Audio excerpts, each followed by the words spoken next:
विधानसभा चुनाव में पूरा का पूरा विपक्ष कानून व्यवस्था को मुद्दा बनाकर योगी आदित्यनाथ को कटघरे में खड़ा करने की कोशिश कर रहा था। आज उनके चेहरे का रंग फीका पड़ चुका है।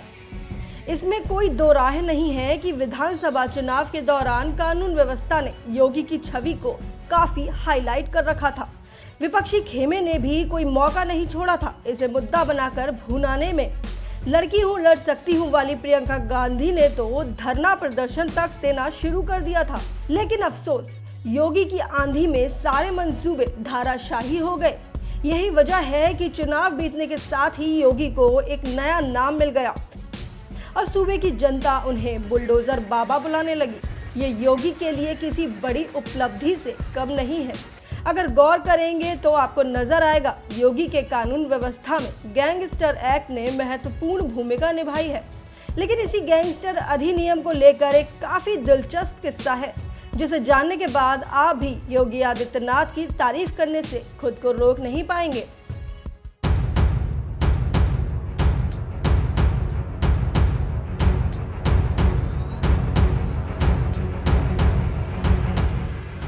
दरअसल गैंगस्टर अधिनियम के इस दिलचस्प किस्से का संबंध अखिलेश सरकार से जुड़ा हुआ है। अखिलेश सरकार के दौरान गैंगस्टर अधिनियम में कई बड़े बदलाव किए गए थे। इस अधिनियम के साथ मुख्यमंत्री योगी आदित्यनाथ ने बस इतना किया कि इसे आगे बढ़ाते हुए और भी सख्त कर दिया, जिसके बाद माफिया मुख्तार अंसारी से लेकर अतीक अहमद के लिए उल्टी गिनती की शुरुआत हो गई। चलिए पहले आपको अखिलेश सरकार के समय के गैंगस्टर एक्ट से वाकिफ कराते हैं और बताते हैं उस समय कितने अपराधों को शामिल किया गया था। अखिलेश के शासन में कानून व्यवस्था सरकार के लिए बड़ी चुनौती बना हुआ था। इसी को देखते हुए अखिलेश सरकार ने गैंगस्टर एक्ट में बड़ा संशोधन किया था। इसके तहत 10 अपराधों को गैंगस्टर एक्ट में शामिल किया गया। इनमें गो हत्या, पशु तस्करी, असलहा तस्करी, जाली नोटों की तस्करी, नकली दवाओं का उत्पादन, बिक्री और सप्लाई, गोला बारूद का निर्माण और तस्करी, आर्थिक लाभ के लिए वन्य जीवों का वध, उत्पादों की तस्करी, राज्य की सुरक्षा में सेंध,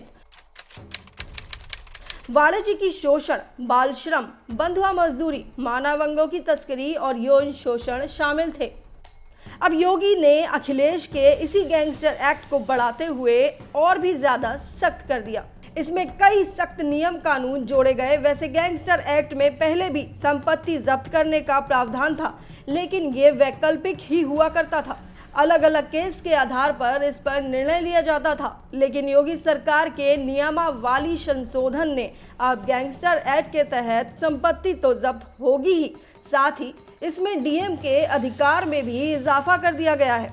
इसके तहत डीएम के पास अधिकार है कि एक ही अपराध करने पर आरोपी पर गैंगस्टर एक्ट की कार्रवाई की जा सकती है। पहले कार्रवाई के लिए आरोपी पर कम से कम 2 केस होने जरूरी थे, लेकिन अब ऐसा नहीं है। इसमें कई बड़े बदलाव किए गए हैं। कुल मिलाकर कहें तो अखिलेश के गैंगस्टर एक्ट को योगी ने मुख्तार अंसारी के खिलाफ अपना हथियार बनाया।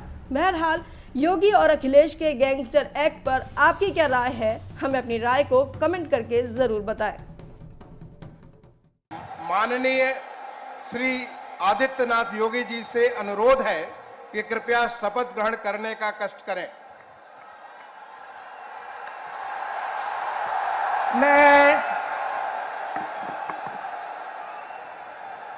मैं आदित्यनाथ योगी ईश्वर की शपथ लेता हूं कि मैं विधि द्वारा स्थापित भारत के संविधान के प्रति सच्ची श्रद्धा और निष्ठा रखूंगा।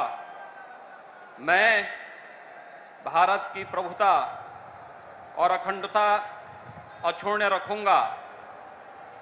मैं उत्तर प्रदेश राज्य के मुख्यमंत्री के रूप में अपने कर्तव्यों का श्रद्धापूर्वक और शुद्ध अंतःकरण से निर्वहन करूंगा तथा मैं भय या पक्षपात अनुराग या द्वेष के बिना सभी प्रकार के लोगों के प्रति संविधान और विधि के अनुसार न्याय करूंगा।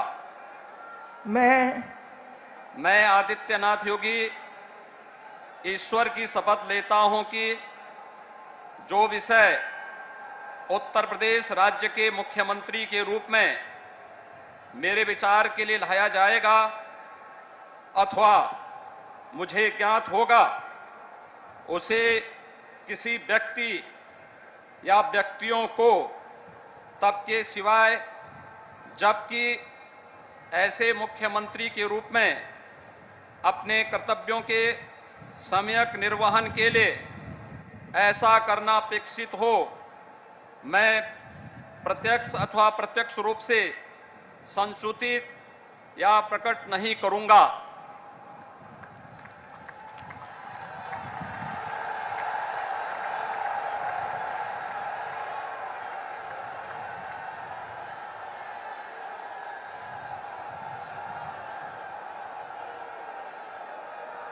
अब कोई जरूरत नहीं है।